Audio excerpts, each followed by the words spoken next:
Hello வணக்கம், welcome to ஜஸ்லமே Akila's kitchen in Tamil channel. இன்றைக்கும் நாம் விநாயகர் சதுர்த்திக்கு ரொம்ப ஸ்பெஷலான, அதே சமயம் ரொம்ப ரொம்ப ஈஸியான பூரணம் கொழுக்கட்டை தான் எப்படி செய்யலாம் அப்படிங்கிறத பார்க்க போகிறோம். இன்றைக்கி நம்ம பார்க்க போகிற பூரணம் தேங்காய் பூரணம். இது நிறைய பேருக்கு எப்படி செய்யலாம் அப்படிங்கிறது தெரியும். இருந்தாலும் பிகினர்ஸ்க்காகவும் புதுசாக செய்கிறவங்களுக்காகவும் இந்த ரெசிபியை நாம் இப்போ எப்படி செய்யலாங்கிறத பார்ப்போம். என்னுடைய வீடியோஸ் நீங்கள் இப்போ தான் ஃபர்ஸ்ட் டைம் பார்க்குறதா இருந்ததுன்னா என்னோடய சேனலுக்கு நீங்கள் சப்ஸ்கிரைப் பண்ணிக்கோங்க. அதே மாதிரி என்னுடைய வீடியோஸ் உங்களுக்கு பிடிச்சிருக்கு அப்படின்னா நோட்டிஃபிகேஷன் பெல் ஐக்கானையும் நீங்கள் கிளிக் பண்ணிக்கலாம். அப்போ தான் நான் புதுசாக போடுற எல்லா வீடியோஸும் உங்களுக்கு நோட்டிஃபிகேஷனில் வரும். வாங்க இப்போ செய்முறை எப்படிங்கிறத நாம் பார்ப்போம். இந்த தேங்காய் பூரண கொழுக்கட்டை பண்ணுறதுக்காக ஒரு பெரிய கடாயில் 1 டீஸ்பூனுக்கு நெய்யை நான் சேர்த்துக்கிறேன். நெய் லைட்டாக சூடானதும் நாம் 1/2 கப்புக்கு நல்ல துருவிய தேங்காயை நான் சேர்த்துக்கிறேன். தேங்காய் சேர்த்த உடனே நாம் லோ ஃப்ளேமில் வச்சுட்டு ஒரு 2லேருந்து 3 நிமிஷம் தேங்காயை நல்ல நெய்யில் வதக்கிக்கலாம். நல்ல வாசம் வரும் உங்களுக்கு. அந்த சமயத்தில் நாம் 1/4 கப்புக்கு வெல்லம் சேர்த்துக்கலாம். ஸோ உங்களுக்கு வெல்லம் அதிகமாக வேணும்னா நீங்கள் அதிகமாக சேர்த்துக்கலாம், உங்கள் விருப்பம்தான். கூடவே ஒரு சிட்டிகை ஏலக்காய் தூளியும் சேர்த்து நல்லா நம்ம கிளற ஆரம்பிச்சிடலாம். ஸோ ஃபஸ்ட்டு வெல்லம் நல்லா இலக ஆரம்பிக்கும்.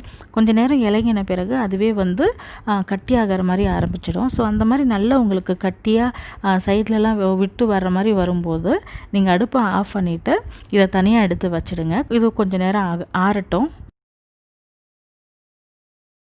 இப்போ வேறொரு பாத்திரத்தில் நம்ம 3/4 கப்புலேருந்து 1 கப்பு அளவுக்கு நம்ம தண்ணியை சேர்த்துக்கலாம்.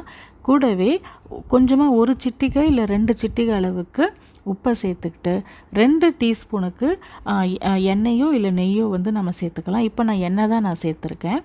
இது ஏன் சேர்க்குறோம் அப்படின்னா மாவு பிசையும் போது இது கொஞ்சம் ட்ரை ஆகாமல் பாதுகாக்கும் மாவை, அதெல்லாம் நம்ம சேர்க்குறோம். இப்போ தண்ணியை நல்லா கொதிக்க விடலாம். ஸோ இது நல்லா கொதிச்சுட்டு இருக்கும் போதே நம்ம அடுப்பை அணைச்சிட்டு உடனே 1/2 கப்புக்கு அரிசி மாவு நம்ம சேர்த்துக்கலாம். இப்போ நம்ம அரிசி மாவு சேர்த்த உடனே நல்லா கிளற ஆரம்பிக்கணும். எந்த கட்டியும் இல்லாமல் நல்லா கிளற நல்லா கிளறுங்க. ஸோ அப்போ உங்களுக்கு மாவு நல்லா கட்டியாக ஆரம்பிக்கும். ஸோ அந்த மாதிரி எல்லாம் கிளறிட்டு நல்லா கட்டியான உடனே நீங்கள் கொஞ்ச நேரம் அதை ஆற விட்டுருங்க. ஒரு 6லேருந்து ஒரு 8 நிமிஷம் அந்த மாதிரி நல்லா ஆற விடுங்க. அதனால் நம்ம இதை தனியாக எடுத்து வச்சுப்போம்.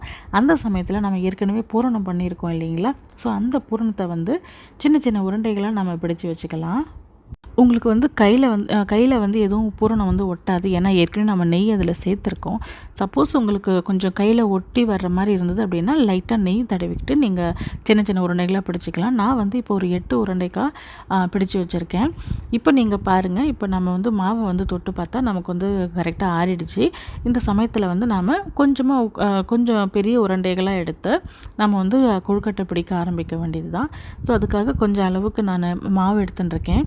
ஸோ மாவை எடுத்துக்கிட்டு நல்லா அது நல்ல தட்டையாடுற மாதிரி நம்ம பண்ணிக்கிட்டு நமக்கு பிடிச்ச மாதிரி ஒரு ஷேப் அதாவது கையில் அமுத்தி பிடிப்போம் பார்த்திங்களா, அந்த ஷேப்போ இல்லை மோதகம் மாதிரியும் நம்ம பண்ணலாம். உங்ககிட்ட கொழுக்கட்டை அச்சு இருந்ததுன்னா நீங்கள் அதில் ரொம்ப ஈஸியாக நீங்கள் பண்ணலாம். என்கிட்ட அச்சு இல்லாததுனால என்னால் முடிஞ்ச வரைக்கும் நான் ஒரு ஷேப்புக்கு வர மாதிரி நான் பண்ணியிருக்கேன்.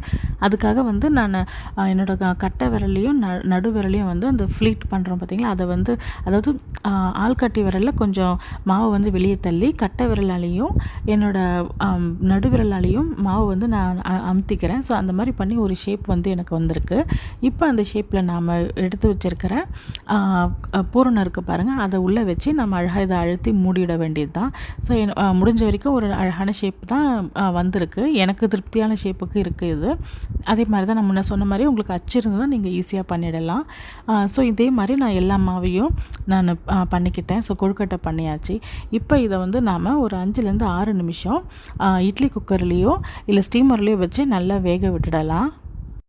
நம்ம ஏற்கனவே கொதிக்கிற தண்ணியில் தான் நம்முடைய அரிசி மாவு வேக வச்சுருக்கோம், கிளறி இருக்கோம் இல்லைங்களா? ஸோ அதனால் அது மாவு ஏற்கனவே ஒரு 50%க்கு வெந்திருக்கும். இப்போ அதை இன்னொரு ஒரு 50% தான் நம்ம வேக வைக்க போகிறோம். அதனால் ஒரு 5லேருந்து 6 நிமிஷம் மட்டும் நீங்கள் வேக வச்சிங்கன்னா உங்களுக்கு கரெக்டாக இருக்கும்.